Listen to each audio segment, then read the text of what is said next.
welcome. I will please ask everybody to let me know if I slip into Hebrew. I have a tendency to slip into Hebrew, even though I'm a native Detroiter. My name is David Bigman.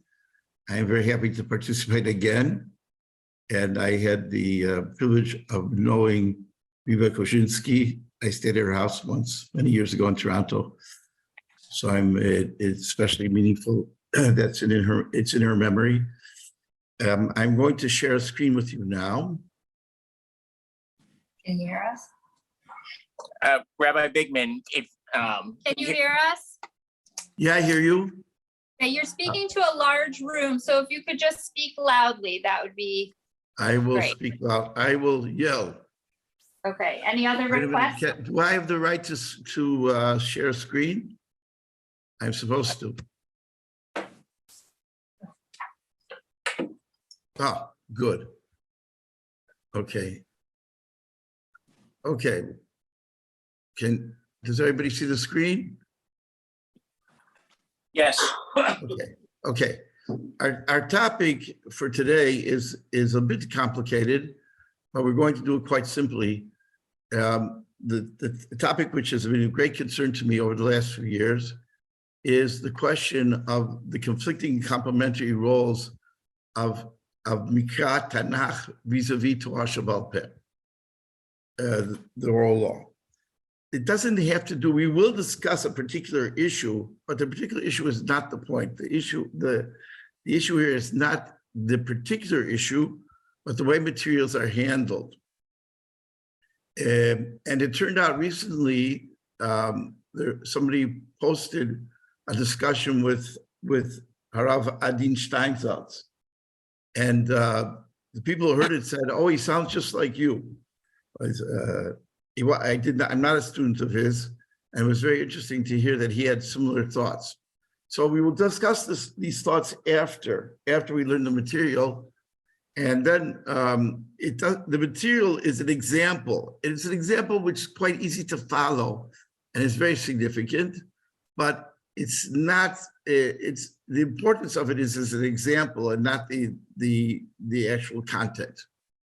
Okay, so if you look at the number 1, Roman numeral 1, we have these very troublesome psukim, these verses in Sefer Vayikra. And this is what it says. Ach kol cherem asher cham ish l'Adonai mikol asher lo me'adam uve'ima u'misteach zo lo yimker v'lo yigel kol cherem kodesh kodeshim hu l'Hashem kol cherem asher cham min adam lo yifteh mot yumat. So it's quite a difficult question of what cherem means, but cherem could easily mean a sort of a neder,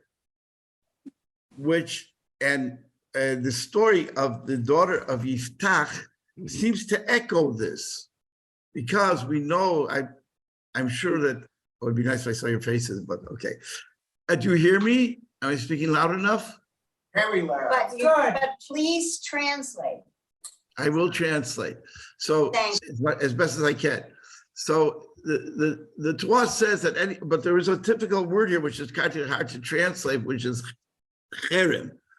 But cherem means something which is given to God, and in some way. So when people are conquered, they are also cherem. They're given to the God. By the way, in the Middle East, ancient Middle East in general, this is the case. Not only with the Israelites. So it also says, and this is the important pasuk. It says, "Kol cherem shechram min ha'adam lo yifteh mot yumat." Anytime a person is made cherem, he is died, and he cannot be redeemed in any way. So this is very reminiscent of the Yiftach story. I'm sure everybody remembers. You don't have to read it line by line. Yiftach, by the way, is also parallels. We know it parallels some other stories of other nations, including the Greeks. But Yiftach, before he goes off to war, he says, whatever comes out of my doorway first will then be Kodesh Hashem. and I will make it into an olah, korban olah. Korban olah means completely devoured by the fire as a sacrifice to God. This is the catch, almost like a Greek tragedy, very similar to Greek tragedies. He gives this vow in which he says, anything that comes out of my door, when I come home in peace, will then be given as a sacrifice to God. In this way, he in a way makes a bargain with God to help him go to war. But he doesn't know that what will actually happen is that his daughter will come out dancing with drums to meet him at the door. And then he says something like, oh my God, now you have to be sacrificed. And she says, okay, if that's what has to be done, that's what has to be done, because you made this vow to God. But please give me 12 months to mourn my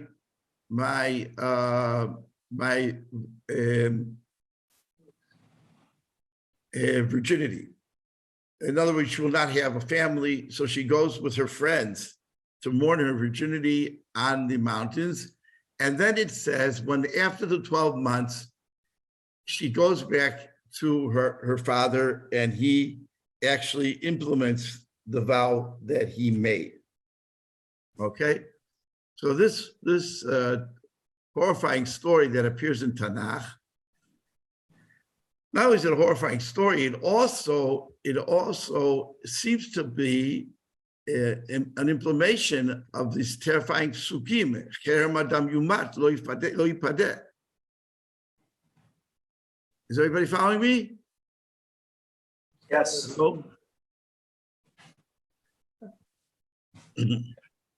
So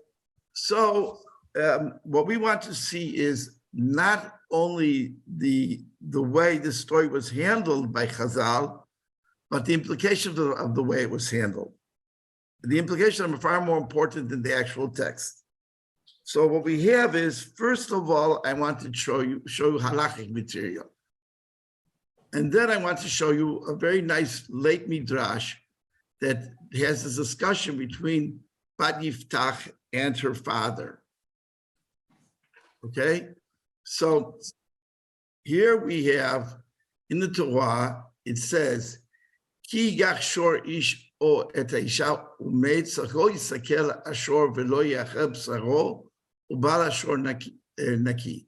If an ox gores a man or a woman and they died, that ox will be stoned, and the owner of the ox goes scot-free.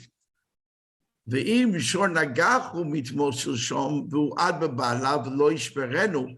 If it was known that he was an ox was prone to this, and the owner was warned, and he still killed a man or a woman, he meet ish or isha, ashor yisakel v'gam ba'alav yumat. The ox will be stoned, and the owner will also be killed. V'im kofer yushat alav. And if in place of that, a redemption money is placed upon him, then he can pay to redeem his soul is not the word, but we'll use to redeem himself. According to what the court decides is the appropriate amount. Okay, so here it is. We have this aberrant idea, aberrant in the Torah, because even though in the ancient Middle East, it was very common for people to buy themselves out of their punishment, officially, not bribes. It was an official process in which a person could bribe himself out of his predicament, out of his punishment. The Torah does not accept this process ever, except in this one place. Okay, and not only that, but Chazal say that the person will always pay money rather than being killed. Okay, but here we get to the part where it gets interesting in terms of our topic, because here we have in the Mechilta, it says, Im kofer yushat alav natan pidyon nafsho shemumat. I'll explain this in a minute. Rabbi Akiva omer pidyon nafsho shememit. V'kach matzinu she'ein notim pidyon lemumatim b'idei adam b'chol makom. חייבי מיתות בית אין פדיון שנאמר כולכם אשר יחם מן האדם לא יפדה מות יומת. So there's an argument between Rabbi Akiva and Rabbi Shmuel. What is he actually redeeming? Is he paying for the person he killed, or is he paying to redeem himself because he is liable for this? And I can't see your face, so I don't know if anybody's following anything. Please ask if something's not clear. So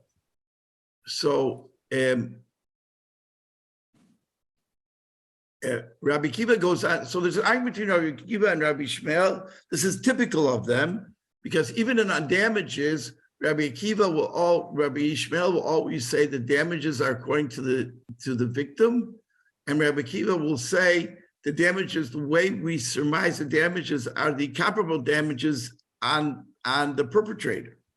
He always moves it onto the perpetrator, which is not so important for our topic, but it's very interesting that Rabbi Shmuel is more concerned with the victim, and Rabbi Akiva is more concerned with the perpetrator and the fact that he should be punished rather than compensation for the victim. In any case, Rabbi Akiva, the Midrash goes on to say, so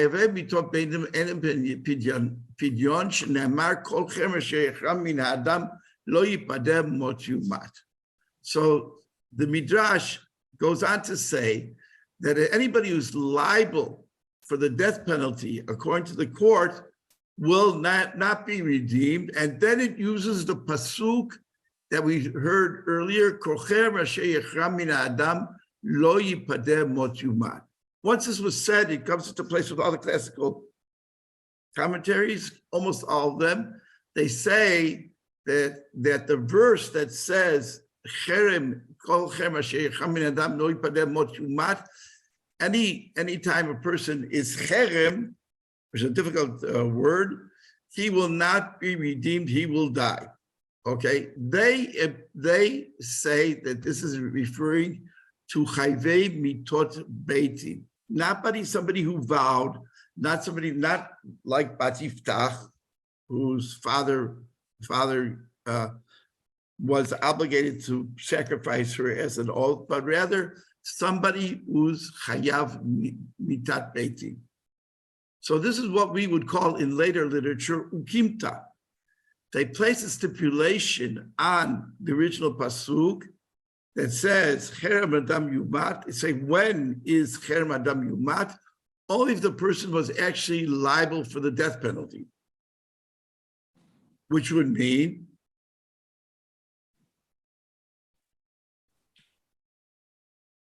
that Bat Yiftach is not included, because it doesn't have to do with vows, it has to do with death penalty. It's not the simple meaning of the Psukim in Vayikra.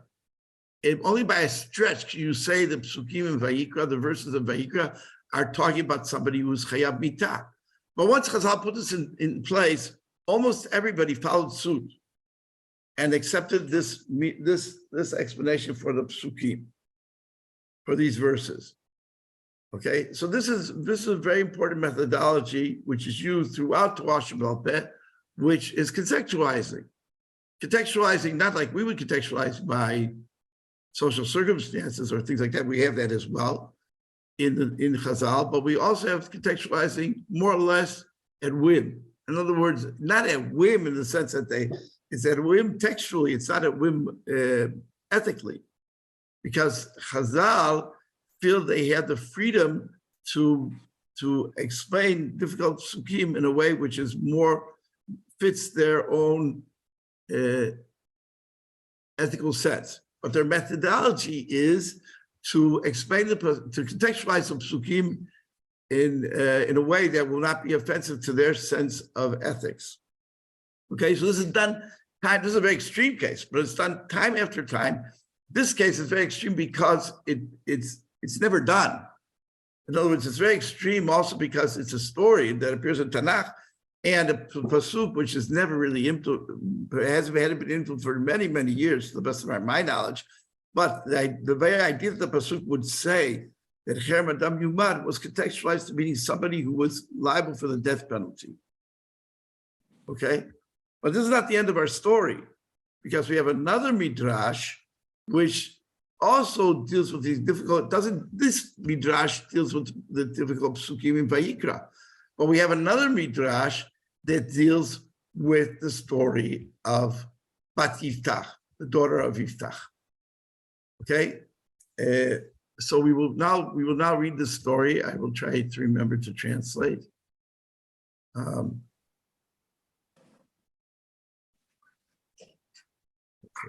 Some of the text has disappeared. I hope it comes back. Okay. Does everybody see the text? Is it large enough? Which number is it? Oh, it's number 7. But some of the text has disappeared. I'm going to try to get it back.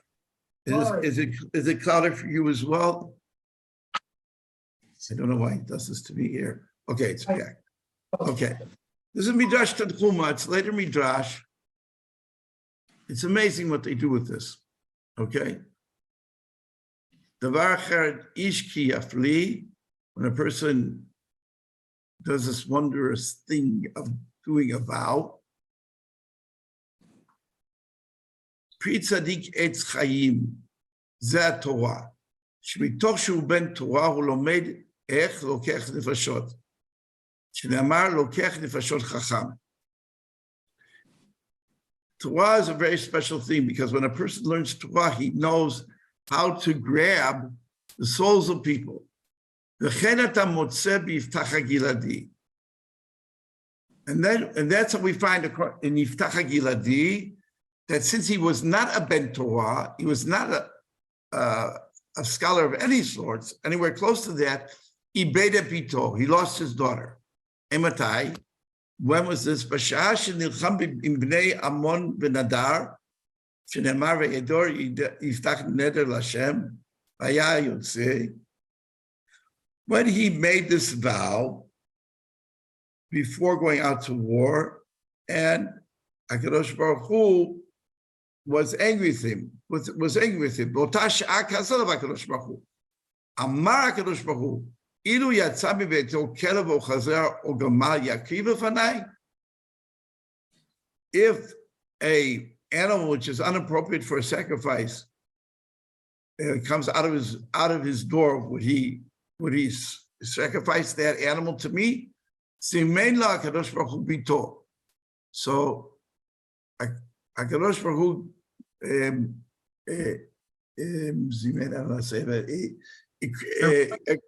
created the occurrence or something like that, where his daughter came out.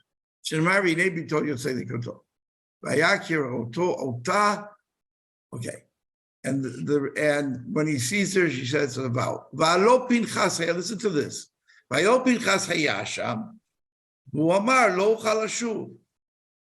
And he said Pinchas was there, so he should have done what we called in later Talmud, much later than the story itself. We have Hatarat Nidarim, where you can ask a Chacham and he will find a way out. So why didn't he go to Pinchas and get a way out? Ela Pinchas, you will see the rabbinic figures of our time here. Ela Pinchas Amar. Kohen Gadol ani ben Kohen Gadol ashpil atzmi ve'lechetz ha'ma'aretz. I'm of great heritage. I'm going to go to the simpleton. ויפתח אמר, אני ראש שבטי ישראל, ראש הקצינים, אשפיל עצמי ואלך אצל הדיוט. And Yiftach said, I am the head of I'm the chieftain of all these tribes. And the head officer, I'm going to lower myself and humble myself and go to this person who has no stature. Because of their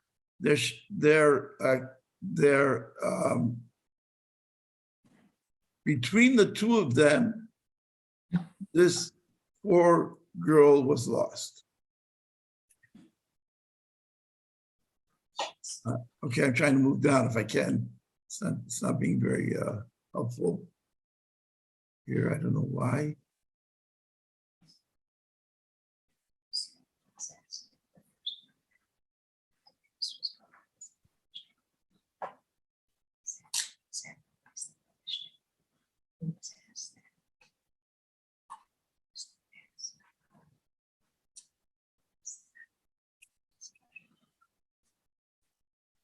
Maybe just read it without us seeing it. Yeah, but I can also do part of it orally because the reading is a little bit tedious. So what happens is that she, the daughter of Yiftach, she's quite a Talmudat Chamim, and she knows that there are solutions, but nobody listens to her. This is the end of the Midrash. She knows that there are ways out, but nobody listens to her. She goes to the Sanhedrin and nobody listens to her. So she is in this story, what the Midrash does, it changes her to be the person in the know who understands the ins and outs, and the ins and outs she understands are the oral law ethos. This is what she gets. I'm going to stop the share because it's not working anyway.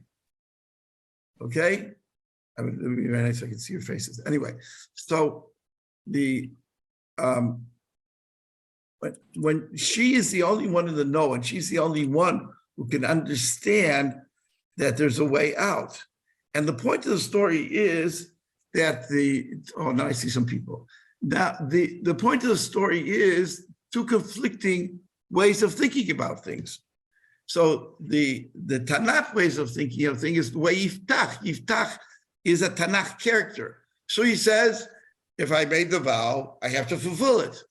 But she has the other ethos, and the other ethos says there are ways out. We should discuss this. So if you notice, it doesn't do her any good in the story, right? But the author of the Midrash is pointing out that's a whole different world. It's a different ethos altogether, not the actual. I'm talking about the actual ethos of which is less murderous. That's not the point. The point is that it's flexible and it can be discussed. So throughout the Torah Shebaal Peh, we have in-depth discussions which very often put ifs and buts on the original psukim of Tanakh throughout all of Torah Shebaal Peh. So something which is very clear then becomes quite complicated and almost nebulous. So so there's a midrash which says hafoch ba v'hafoch ba tekula ba. So one of the medieval commentators says hafoch ba v'hafoch ba tekula ba means you have to knead it like dough to get the proper result. The result, which is the appropriate result. In whose eyes is the appropriate result?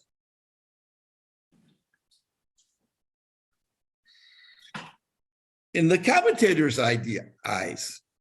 And sometimes there are differences of opinion. So we'll take almost anything you say in Torah.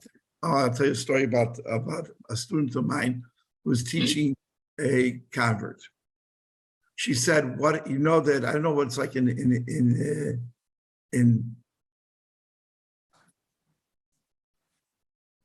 I don't know if what it's like in America, But in Israel, the rabbinate puts the converts through an ordeal. The ordeal is an ordeal of knowledge. Knowledge, not motivations. It's absolutely not necessary going to halacha. According to halacha, what's necessary are 2 stringent laws and 2 lenient laws. That's all. That's all they have to know. The assumption is, of the original halacha, was that they're going to join the community and they'll learn as they're going along. And the main thing is their motivation.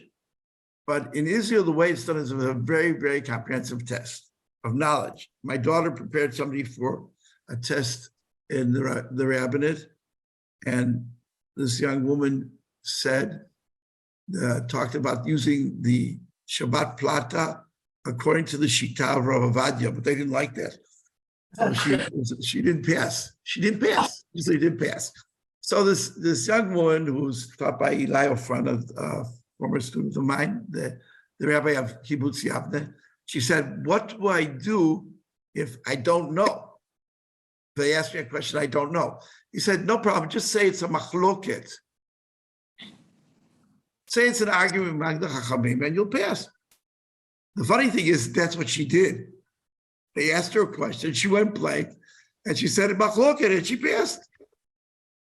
Because the whole ethos changed completely. There is some machloket in the Torah itself. You probably know. Some of them you know. Like for instance, in this last week's Parsha, Moshe argued with Hashem about the punishment for all of the rebellious people. You're going to kill all these people, all these bystanders, or we have Avraham Avinu, right? And we have, I'm sure you all are familiar with Bnot Tzlafchad, 2 discourses between Bnot Tzlafchad and Moshe Rabbeinu. And we have a discourse between Aaron and Moshe after the death of Nadav Avihu. I think I mentioned them all. I maybe missed one. That's all. But if you look at Talmudic material, it's always a discourse and it's always very convoluted, which opens options. And this continues throughout the Torah Sheba'al Peh, to Shutim, even through responsive literature to this very day. So you find interesting topics, you find interesting things. For instance, the Rambam will say something straightforward in his monumental work, his code, Hayad HaChazakah Mishneh Torah, and then in his response, he will say something completely different in the response. Completely different. Because he will say, under these circumstances, what I said is not appropriate. Always contextualize and always discussing various points of view. So this is a very important issue. This is a very important issue because it has to do with Israel. It's a very important. I don't know what it's like in America. I will try to touch the American scene a bit as well. But in Israel, what my feeling is, and also Rav Eidin Steinfeld's feeling is, that the ethos that overtook the old Torah Sheba'al Peh ethos is the Tanakh ethos. In other words, religious Zionist community, I have to make a disclaimer here. I'm not against learning Tanakh. I am certainly not against the Yemei Iyun that you're having right now. Not at all. I'm talking about the ethos of Tanakh, of where it's very black and white. So let's take a very simple topic. Yareg ve'al yavor. When does one have to die rather than agree to a horrible sin? What do you say? It's very hard for me to do this way. I'm used to Socratic. I have to go to New York next time. So what do you say offhand? Sure. 3 sins, right? Everybody would say, see, 3 sins, right? Avodah Zarah, Gilui Arayot, and Shfichut Damim. Okay? I'm sure everybody thinks that. That's true, according to the Psak of the Rambam, but the Gemara says there's another opinion. The other opinion is, again, we're Rabbi Akiva and Rabbi Ishmael. Rabbi Akiva says the 3 that you know about. The Gemara seems to be in his favor, but only mildly. The Rambam paskin that way in his Yad HaChazakah. But Rabbi Ishmael says only 1, only murder. Only if you're told to kill somebody, do you have to die rather than kill him. The others are not. Even that, which seems to be so prominent in our minds, the three Averot, even that is an argument and not so clear cut. So we have a deep problem. And usually we have a deep problem because the religious Zionist camp has taken on a world of black and white, rights and wrongs, with no nuance. So it even creates a political havoc. But I'm not worried about, I am worried about political havoc, but I'm also worried about what it does to the Torah. Because we have this balancing act between the truth of the written Torah and Tanakh, and the very, very I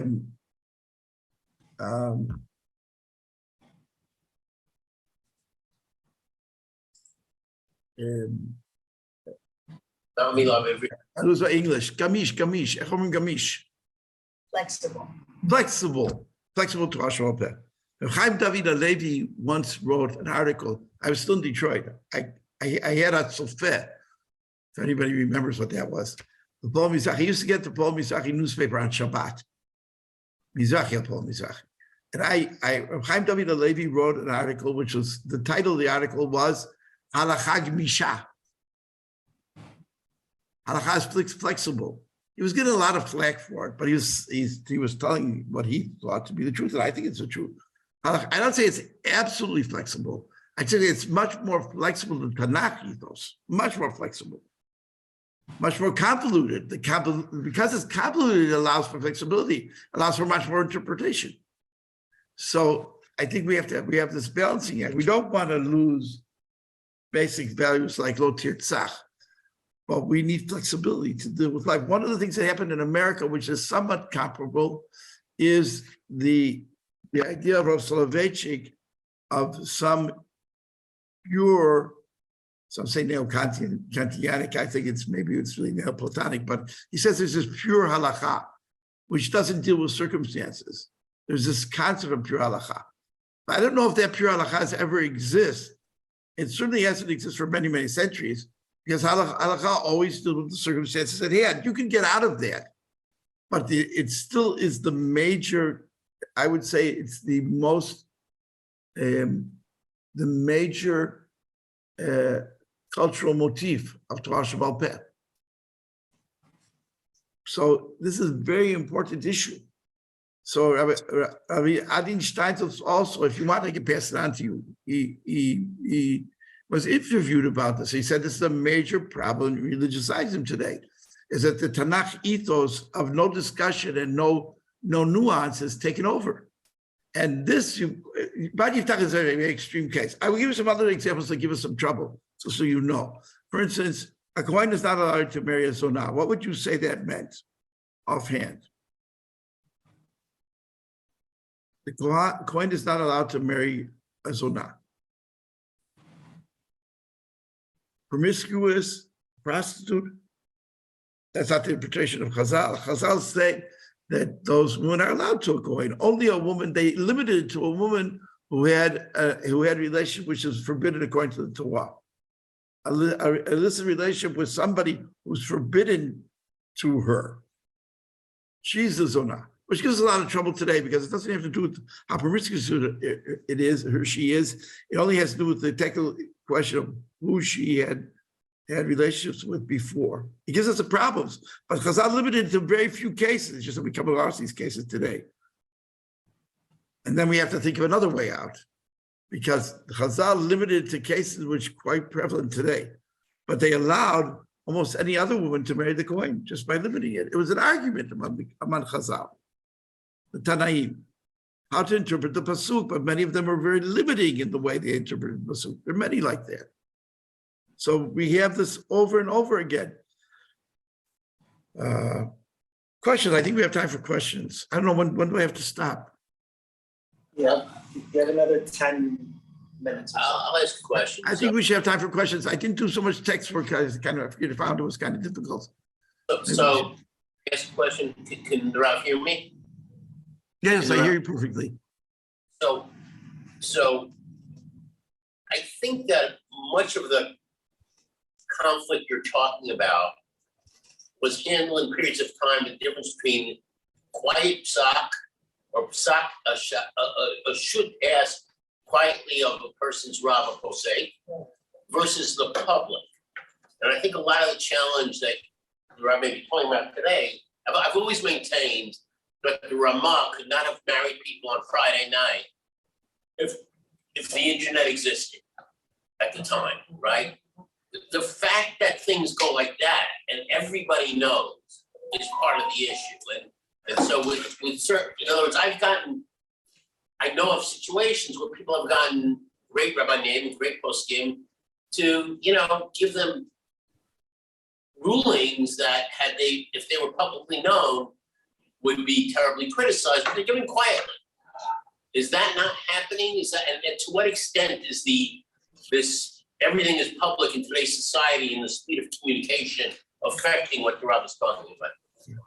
This is like a very important question. By the way, the Ramah published a synopsis of his own psak in Shulchan Aruch. Right, but it took how many did it take for that to get circulated, right? Yeah, and also he wrote a huge tshuva, which is really not a tshuva at all, it's a defense. But okay, so first of all, when the Rambam made the codex, there was great concern about it, and Shulchan Aruch. There was great criticism of the Rambam, and there was criticism of the codex because of that, because they thought it was moving out of the ethos. Just that's general information. But you're asking a different question. You're asking about I would say modern communication and how it affects this. And I will add another question to that, which is questions which are of great interest to the public, which cannot be solved in the private sphere. So I'll answer your first question first, but I can only tell what I do because I was instructed by poskim, which is give the answer to the people. If you think that it's not appropriate for another couple, I deal a lot with halachic infertility. So if I think that it's important information that should be passed on to other couples, I say, go on. If you have a friend that's in the same situation, pass it on. If I think it's only appropriate for their situation, I tell them, please do not pass this on, not because I'm embarrassed, but it has to do with your particular circumstances. I also published a book with all the different solutions. So it's complicated. I was told by my mentors not to take that into account, but my mentors lived in a different era. Right, so it's a complicated issue, but I cannot tell the young man or young woman who's asking the question an answer which is not appropriate because I'm concerned. I can't give Ruvain the wrong answer because I'm concerned about Shimon, or Rachel the wrong answer because I'm concerned about Leah, right?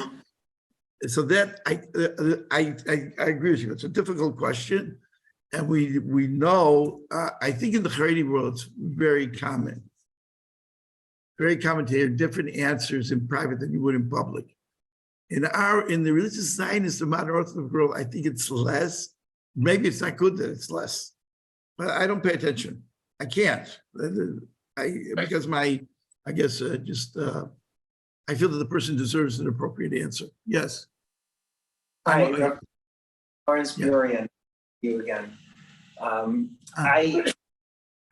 struggling with making sure I understand the core message you're trying to impart, right? So I don't think there's any doubt that people understand that Torah Shebechtav is, by definition, it's one text that cannot be read entirely literally, that you need a Torah Shebal Peh to add interpretation and gloss, and we know ayin tachat ayin doesn't mean ayin tachat ayin. But what is your core takeaway that you're asking us to leave with? Okay, good. I'm happy you asked that because I wasn't that clear. I'm talking about the Torah ethos is an ethos of commands where the person can't double guess them. The ethos, that's the thing. I'm happy you said that because I guess I wasn't clear. The problem is not, obviously everybody knows the Torah Shebal Peh. They read Torah Shebal Peh as if it was Torah Shebal Bichtav, in the sense that they read it as a singular statement that applies in all circumstances. They cannot be, I call you needing, it can't be needed. So if some great posek said, I'll tell you about young rabbanim today. I shouldn't do this, I shouldn't be nostalgic. But young rabbanim today, they will look at the later poskim and what they say, and they'll cut and paste to their own situation. When I was young, the poskim would tell us never to do that because you're dealing with a different situation. They view the psak. Let's say if somebody of our generation, like Moshe Feinstein, or Shlomo Zalman Auerbach, or Ovadia, or Mordechai Eliyahu, they just say what he says goes. That's it. That's the Tanakh ethos. In other words, if you're not dealing with a circumstance at hand and working with material to see the appropriate, to find the appropriate answer to the person who's asking the question, you lost the ethos. My mentor in Detroit, Rabbi David Bigman, always used to say, "Anashim hofchim Torah sheba'al peh leTorah shebechtav." No longer chidushim, no longer innovative, no longer dealing with the circumstances at hand, but rather just taking it at face value. But the whole idea of Torah Shabbat, the ethos of Torah Shabbat is don't take things at face value. Delve into them. See if it's appropriate for your situation. Now, if Yosef Mashash said, they asked him who his greatest mentor was. He said, Hamitziyut. Reality is my best mentor. But very similar to Rav Bak's. And Rav Bak's, we were once home. I have a sister, but the three, my two brothers and myself were home alone. We cut a cabbage. We didn't check the cabbage for worms. I called my Rosh Yeshiva. I said, what do we do now? It's in the salad. He said, David, what do you think? This is what he always said. David, what do you think? I said, I don't know. I didn't learn Yiftach Tolaim. I never studied this material. He said, it doesn't matter. What do you think? I said, I never saw a worm in the cabbage. He said, you're right. And I'll say this in Hebrew, the way he said it. He spoke with Ashkenazi, but זה לא מוחזק בתולעים, זה מוחזק ברעל. Modern cabbage is no longer has worms, it has pesticides. So I said, what should I do? Lechatchila. Cut it in four, make sure there's not a big hole in the bottom, because sometimes these huge caterpillars actually survive the pesticides and bore their way in. I'm talking about reality, dealing with reality. Like it's not something that the poskim don't do today. They look in the book. They don't even look at the question. We had this question in Beit Hillel. People were before people looked at reality, they look at the books. First, look at the reality, describe what's going on here, and then decide what to do. It has to do with a wide range of topics, including homosexuality and things like that. Because what is the reality we're talking about? It's very important. We can't discuss these issues without understanding the reality we have at hand. That's where the problem is. There are other things that become involved, like ideological issues. Talking about the public sphere, very often ideological issues get involved. I try to stay away from them as much as I can. But I don't know. I don't know if I actually can manage it. But the ethos in Israel, I don't know if it's like that in America. In Israel, the Tanakh ethos of a clear right and wrong. That's the ethos I'm talking about. As if the Navi said, as if the Shulchan Aruch were the words of a Navi. Even if it's a complicated, even if it's a very complicated Ramah, which is very difficult to understand, people view it as if it's the Ten Commandments. So you see the poskim didn't function that way ever. So it's very strange, but it's very prevalent. People want the state of Israel to be the Torah state. What do they mean by that? I think they mean something very disturbing.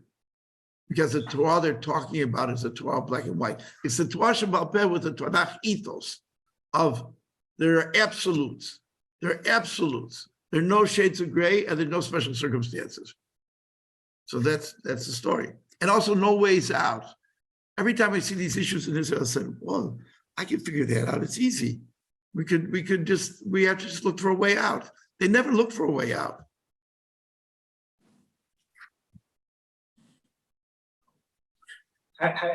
I see this question. Yeah. Yes. Can I ask you? Why is this okay? It's a long discussion, but I think did everybody see the question? The question is what is the reason for the state of affairs today? So different in different places in the world. In Israel, I think it's because of the religious Zionist ethos of idealization of the Jewish state and looking for it to be a halachic state. And people, if they're in power, they think they can actually implement this without understanding what it means, because it's very it's inappropriate to talk about a modern democratic welfare state as a halachic state. It's almost an oxymoron. And they don't realize the price that they're talking about.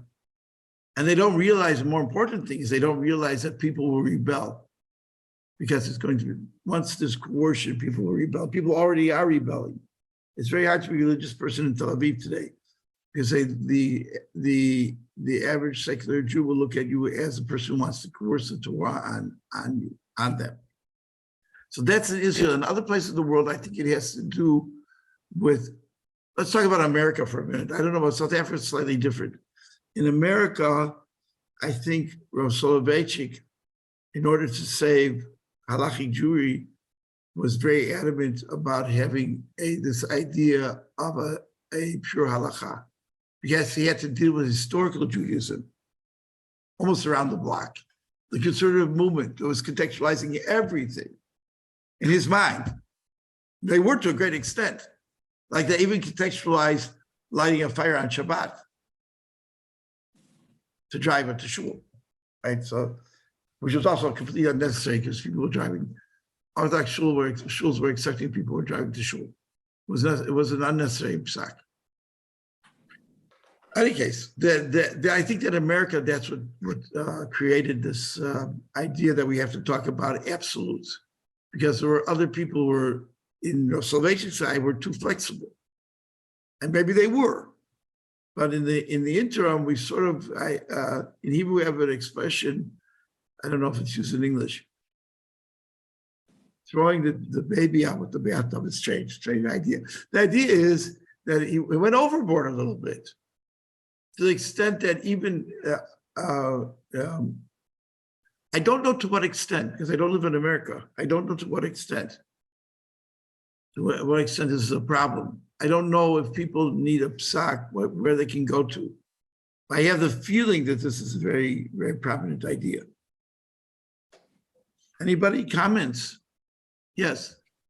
I have a comment, because it's not time for questions, but there were two examples that you gave that were disturbing to me. One was Yiftach's daughter, when the Midrash said that she would go around to try to get her situation changed. And you seemed to have been presenting that as, see, we are gumish, we are flexible, we do look for options. But that was an example where Gornish helped. Yeah. So that was a. You have to understand the Midrash, excuse me, that wasn't clear. I thought it was clear. Midrash is very often is critical of the Tanakh story. There was a criticism of Tanakh that she knew how the flexibility should work, but everybody was close to it. But in Tanakh, it's the criticism of, it's actually, there are many Midrashim that are actually criticizing Tanakh. Yeah. So, okay, I thought you said she went around, but that wasn't in the Tanakh. No, it's not in the Tanakh. It's a story. It's a story that Hamim say in order to be critical of the Tanakh story. They say Yiftach was, there's no criticism of Yiftach. I'm sorry, it wasn't clear. There's no criticism of Yiftach in the story, in Tanakh. It's just accepted. So come along Chazal, and they say, all this is horrible, it should never have happened. And the heroine is his daughter, who knows, she's a Talmidah Chachamim, she knows that it shouldn't happen. All the male figures are all involved in politics, and nothing happens. But she knows the truth. It's an amazing story in that sense, and it's criticizing Tanakh story. And I don't think the Tanakh is favorable towards Yiftach, but also not extremely judgmental. The story is sort of said in a neutral way. But they are using this figure, his daughter, they criticize the story. They said this never should have happened because they say in our methodology, they're basically saying, if we were using our methodology, this wouldn't have happened. Okay. I'm sorry, that wasn't clear. Yeah, I the thought it other was thing, clear. That's the whole idea of that story, is to say, if they were using our methodology, our flexibility, our interpretive tools, this never would happen. That's why I call it the Torah Sheba'al Peh ethic. Torah Sheba'al Peh ethic is not a particular ethic, it's the ethic of discussing things and working things out. And they said she knew how to do it, but they weren't listening. So I think that's we, at least in Israel, we have this kind of ethos that Torah tells you exactly what's right and exactly what's wrong. So if you have a very complicated situation with huge human price to be paid, the posek will just say, quote, what the last authority said, without even going into it. It drives me crazy, right? I can tell you wonderful people who have made this mistake over and over again. They just quote what was said the previous generation and don't learn the material and don't get into it to decide how to manage this more properly. When I was young, I admit that I'm getting old, I'm getting nostalgic. When I had a discussion with my elders, my poskim, they would say, what do you think? And I would say what I thought. They said, you're wrong, because they never pulled authority on me. Never. They always encouraged me to think for myself. Always. I'm talking about at the grades. Once I moved to Israel, the big poskim, and they said, who are you to discuss this with me? Now it's all about authority. So I can tell you a lot of horror stories, but like, I don't know why we can, actually, there was another question by I don't know if I pronounced her name right, by Neri. She said, maybe some of us leaders want dependence, not independence. Absolutely, I agree with that statement. Some of the leaders want dependence, not independence. Look, you know that in America, one of the important Rosh Yeshiva said, all of our troubles start because we taught women how to learn, how to deal with Talmudic halachic material. If you keep people out of the know, it makes it easier that everybody's dependent upon you. That's all. I think we should deal with the whole situation completely differently. I'm not saying for everybody in this room, because this is an ongoing process. When my wife was going to school, she found it very difficult to find places to learn Torah. Now we have many midrashot. In Israel, we have 5 institutions that give smicha to women every year. 5. So, I mean, the situation is changing, but knowledge is power, and people don't want it. So I think that actually the whole way of psak should change. In other words, people, the posek, when he has a question which is significant for the community, should involve the community in the decision-making process. Should teach the material to the community.